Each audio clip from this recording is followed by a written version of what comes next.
Hello friend, कैसे हैं आप सब। दोस्तों, आज मैं आपको बताने वाला हूं ऑर्डिनेंस के बारे में। ऑर्डिनेंस क्या चीज होती है और क्या ये इतनी पावरफुल होती है कि वो कोर्ट के दिए हुए फैसले को भी पलट सकती है।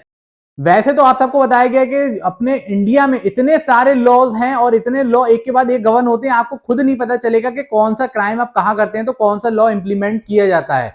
लेकिन आप सबसे ज्यादा सबको बताया जाता है कि जो कोर्ट का फैसला होगा वही मान्य होगा, सबसे ऊपर वही रखा जाएगा। लेकिन क्या ये बात आम पब्लिक के लिए होती है या नेताओं के लिए या फिर सांसद के लिए भी ये बात लागू की जाती है? क्योंकि ये जो ऑर्डिनेंस की जिसकी मैं बात कर रहा हूं, ये ऑर्डिनेंस एक ऐसी चीज है, अगर सुप्रीम कोर्ट ने भी ऑर्डर दे रखा है तो ये उसको भी पलटने का इतना पावर रखती है। ये कैसे होता है और क्यों होता है और ये क्यों करा गया और कहां से है, ये इस वीडियो में हम पूरी बात करेंगे। अगर हम बात करते हैं कॉन्स्टिट्यूशन ऑफ इंडिया के आर्टिकल 123 की, तो हम बात करेंगे कि प्रेसिडेंट की जो पावर होती है ऑर्डिनेंस जारी करने की, ये पावर इसी में दी गई है। लेकिन ये क्यों होती है और ऑर्डिनेंस की जरूरत क्यों पड़ती है?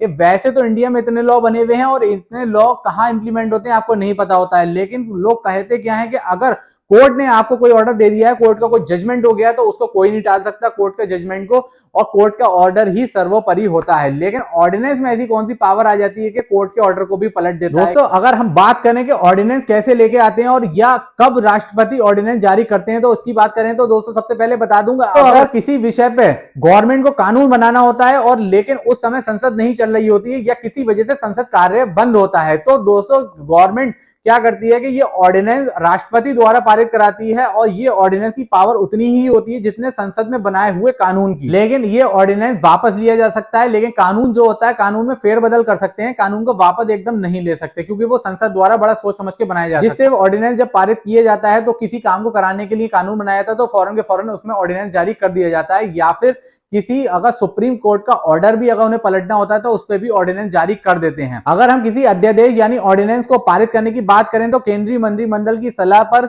जो राष्ट्रपति जी होते हैं वो ऑर्डिनेंस पारित करते हैं और उस ऑर्डिनेंस में इतनी ही पावर होती है जितनी की संसद में बनाए हुए कानून की। अगर हम बीते कुछ दिनों में पीछे जाएं तो अगर हम देखेंगे कि दिल्ली गवर्नमेंट यानी अरविंद केजरीवाल वर्सेस एलजी का जो केस सामने आया था, उसमें सुप्रीम कोर्ट ने कहा था कि अरविंद केजरीवाल यानी दिल्ली की गवर्नमेंट जो ऑर्डर देगी वही एलजी को मानना पड़ेगा। लेकिन उसमें क्या हुआ, रातों रात अध्यादेश यानी ऑर्डिनेंस ला दिया गया और सुप्रीम कोर्ट के ऑर्डर को पलट दिया गया। उसमें बोल दिया गया कि नहीं, जो एलजी आखिरी कॉल लेंगे वही उनकी फाइनल कॉल मानी जाएगी, यानी दिल्ली की गवर्नमेंट जो डिसीजन लेगी उसके बाद ही एलजी को डिसीजन के लिए जाएगा और एलजी उस पर लास्ट डिसीजन लेंगे, तब जाके वो रूल लागू किए जाएंगे।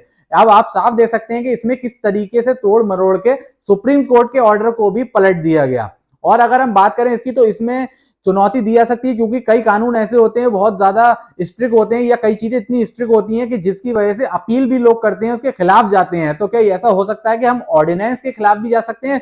तो दोस्तों मैं आपको बता दूं, जी हाँ बिल्कुल, आप ऑर्डिनेंस के खिलाफ सुप्रीम कोर्ट जा सकते हैं। फिर उसमें क्या होता है कि अगर आप ऑर्डिनेंस के खिलाफ सुप्रीम कोर्ट गए हैं तो उसमें सीजीआई यानी चीफ जस्टिस ऑफ इंडिया तय करेंगे कि इसमें संविधान की बेंच बनाए या नहीं।